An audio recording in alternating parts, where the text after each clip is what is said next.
Aston Martin has always lived in the space between engineering and imagination, a company whose identity is built not just on the cars it makes, but on the story it tells. And in recent years, nothing has shaped that story more powerfully than its return to Formula One. To understand how Aston Martin's F1 team is funded and why it matters so much to the road car business, you have to see the brand the way its leadership sees it, not as a manufacturer trying to survive in a competitive market, but as a global symbol fighting to build relevance, demand, and desire. In many ways, Formula One became its loudest microphone. Aston Martin's modern Formula One project began when Lawrence Stroll, a billionaire investor with a long history in fashion and luxury branding, took control of the struggling team previously known as Racing Point. His decision to rebrand it as Aston Martin Cognizant Formula One team was more than a name change, it was a strategic financial lifeline. Stroll's consortium injected hundreds of millions of dollars not just into the racing operations, but into Aston Martin Lagonda, the road car company itself. Stroll believed that F1 could give Aston Martin the global attention it needed to revive sales, attract younger buyers, and remind the world that the brand wasn't just a heritage name, but a performance icon. In simple terms, the racing team was funded through a mix of Stroll's investment group, sponsorship deals with giant technology and financial companies, and Aston Martin's own long-term branding needs. Because Formula One is an expensive sport, the team had to build a funding model that spread costs across multiple channels. Stroll's capital provided the foundation, building new facilities, hiring top engineers, signing famous drivers, but major sponsors added another layer. Companies like Cognizant, Aramco, and others didn't just put their names on the car for visibility, they essentially bought access to the narrative Aston Martin was trying to build, a story of transformation, innovation, and global ambition. Each partnership was designed so the team didn't have to rely solely on car sales or investor money. Instead, the cost of racing was distributed across a network of brands that wanted to be associated with speed, engineering excellence, and worldwide exposure. But the real power of all this investment appears when you shift your attention back to the road car division. Formula One is watched by hundreds of millions of people, many of whom will never step inside an Aston Martin showroom or even see one on the road. Yet the value of the exposure is emotional, not practical. Every weekend, the company gets 2 hours of global advertisement, not in the form of commercials, but in the form of competition.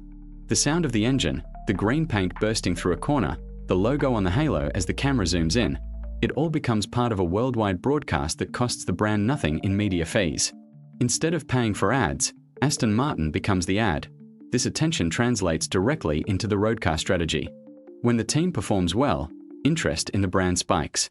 Website traffic rises, social media engagement jumps, and dealership inquiries increase. Even people who cannot buy the car walk away knowing the name, feeling the emotion, and remembering the moment. That's the real purpose of Aston Martin's Formula One presence. It doesn't have to win every race to win the marketing battle. The road car business thrives on perception, beauty, power, sophistication, and Formula One gives the company a stage where those qualities can be broadcast loudly and consistently. From a business perspective, the connection is even deeper. Technology developed for F1 eventually makes its way into the road car program. Aerodynamics, lightweight materials, hybrid experimentation, and simulation tools all benefit Aston Martin's road car engineers. When the brand releases a new supercar, it can confidently say that its performance DNA comes directly from Formula One, and that is something buyers are willing to pay more for. It turns engineering into storytelling, and storytelling into revenue. Yet the most important part of this dynamic is the emotional halo. Aston Martin's cars have always carried a sense of mythology, designs that feel elegant, mechanical choices that feel intentional, and branding that feels timeless. But mythology alone cannot survive in a world where people have endless choices and new brands rise quickly. Formula One gives Aston Martin something irreplaceable: relevance. When fans see the green car charging through the grid, whether fighting for a podium or simply battling midfield rivals, the brand becomes alive in their minds. It becomes current, present, and culturally connected. That relevance makes a buyer feel like owning an Aston Martin means joining a living story, not buying a relic of the past. In this way, the F1 team functions like the beating heart of the brand. The funding keeps it alive. The sponsors keep it visible. The engineering keeps it competitive. But the true value flows outward, into the showrooms, onto the streets, and into the minds of the people watching around the world. Every race communicates what Aston Martin wants the world to believe about it, that it is bold, ambitious, and unwilling to blend into the background. The team is not just racing for trophies, it is racing for identity. And so, the truth is simple. Aston Martin's Formula One team is both a financial project and a marketing masterpiece.